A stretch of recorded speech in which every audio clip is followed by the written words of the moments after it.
Salut à toutes et à tous et bienvenue dans la Minute Cyber, votre rendez-vous quotidien pour décrypter les enjeux de la cybersécurité. Aujourd'hui, on va parler d'un sujet qui nous concerne tous, absolument tous, car on utilise un navigateur web tous les jours. Est-ce que votre navigateur web, celui que vous utilisez pour surfer sur Internet, est un espion à votre insu?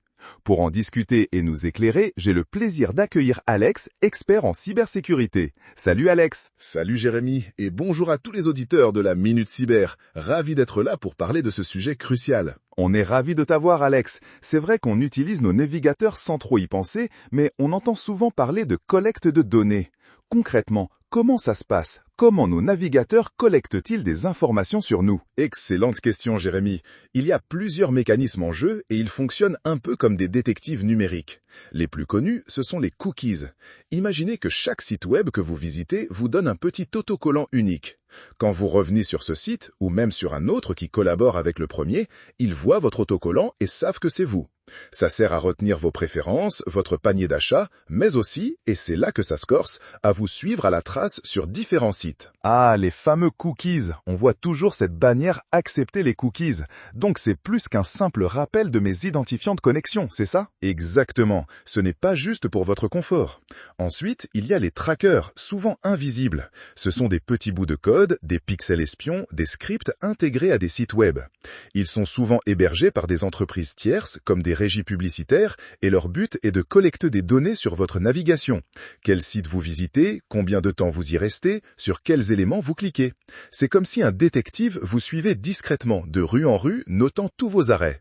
Ça devient un peu plus intrusif. Et j'ai entendu parler du fingerprinting, l'empreinte numérique. C'est quoi ça et en quoi c'est différent? C'est le niveau supérieur, Jérémy. Le fingerprinting, ou empreinte numérique, c'est comme prendre les empreintes digitales de votre navigateur.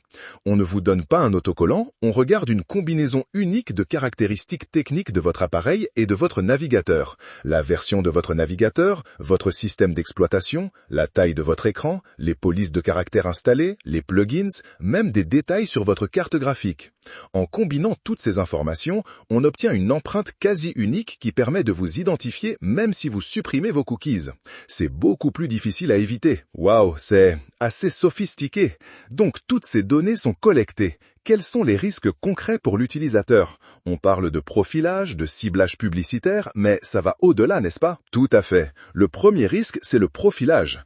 Toutes ces informations sont agrégées pour construire un profil détaillé de qui vous êtes, de vos centres d'intérêt, de vos habitudes d'achat, de vos opinions politiques et même de votre santé potentielle si vous cherchez des infos médicales. C'est une mine d'or pour les entreprises. Et ce profil est ensuite utilisé pour le ciblage publicitaire, j'imagine. On voit des pubs pour un produit juste après en avoir parlé ou cherché, c'est ça? Exactement. Le ciblage publicitaire est le risque le plus visible. On vous montre des publicités ultra personnalisées, ce qui peut sembler pratique pour certains, mais c'est aussi une forme de manipulation. Ça peut vous enfermer dans une bulle de filtre, où vous ne voyez que ce qui confirme vos préférences, et ça peut aussi influencer vos décisions d'achat de manière insidieuse. C'est un peu comme si un vendeur vous connaissait si bien qu'il savait toujours quoi vous proposer, parfois même avant que vous sachiez que vous le vouliez. On passe du « c'est utile » à « c'est un peu flippant » très vite, mais il y a aussi des risques plus graves, j'imagine, au-delà de la pub, n'est-ce pas? Absolument. Le profilage excessif peut mener à du ciblage malveillant. Par exemple, des escrocs peuvent utiliser ces données pour affiner leurs attaques de phishing. Si un pirate sait que vous venez de chercher des informations sur un prêt bancaire, il pourrait vous envoyer un faux email de votre banque beaucoup plus crédible pour tenter de vous voler vos identifiants. C'est ce qu'on appelle le spear phishing et il est rendu plus efficace par toutes ces données collectées. C'est comme donner à un voleur votre emploi du temps et vos habitudes avant qu'il ne tente de s'introduire chez vous. Mon Dieu, c'est un scénario digne d'un film. Alors, face à tout ça, comment on se protège? Quelles sont les meilleures pratiques pour reprendre le contrôle de notre vie privée en ligne? La bonne nouvelle, c'est qu'il y a des solutions. Le premier pas, c'est le choix de votre navigateur. Certains navigateurs sont conçus avec la confidentialité comme priorité. Je pense à Brave, qui bloque nativement les publicités et les trackers, ou à Firefox, qui a aussi renforcé ses protections. Même DuckDuckGo propose son propre navigateur axé sur la vie privée. Ces navigateurs sont souvent préconfigurés pour minimiser la collecte de données. Donc, on ne se contente pas du navigateur par défaut. C'est une excellente idée de regarder au-delà des options par défaut, oui. Ensuite, et c'est crucial, c'est la configuration des paramètres de votre navigateur. Chaque navigateur a une section confidentialité et sécurité ou similaire. Prenez le temps de l'explorer. Activez le blocage des cookies tiers, activez l'option Do Not Track, même si son efficacité est limitée, c'est un signal, et ajustez les permissions pour les sites web.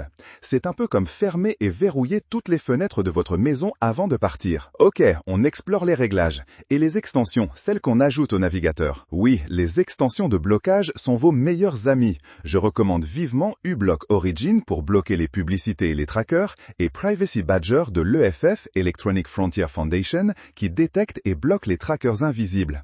Ce sont des outils très puissants. Mais attention, soyez vigilants avec les extensions. Une extension malveillante peut faire plus de dégâts que n'importe quel cookie.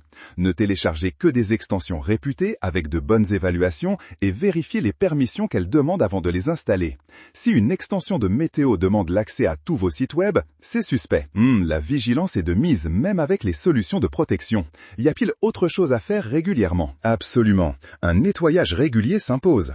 Videz régulièrement votre cache de navigateur, supprimez vos cookies et votre historique de navigation. C'est un peu comme faire le ménage chez vous pour effacer toutes les traces de votre passage. Ça ne résout pas tout, mais ça complique la tâche des trackers persistants. Donc on récapitule, on choisit un navigateur respectueux de la vie privée, on configure bien ses paramètres, on utilise des extensions de blocage fiables, on nettoie régulièrement et on reste super vigilant sur les extensions qu'on installe. C'est une liste de choses à faire, mais ça semble gérable. Oui, et chaque petite action compte. C'est un peu comme construire une forteresse numérique brique par brique. Plus vous en faites, plus vous êtes en sécurité. Et surtout, rappelez-vous que votre vie privée en ligne, c'est votre droit. C'est à vous de décider quelles informations vous partagez. Alex, un immense merci pour toutes ces explications limpides et ces conseils pratiques. On voit que notre navigateur, s'il n'est pas un espion, peut facilement devenir un complice de la collecte massive de données si on n'y prend pas garde. Grâce à toi, on a désormais toutes les cartes en main pour mieux se protéger. Avec plaisir, Jérémy. C'était un plaisir de partager ces informations avec vous tous. Et c'est tout pour cette édition de la Minute Cyber. N'oubliez pas, votre vie privée en ligne est précieuse. Protégez-la. On se retrouve demain pour un nouveau sujet. D'ici là, restez connectés, mais surtout, restez en sécurité. Salut tout le monde!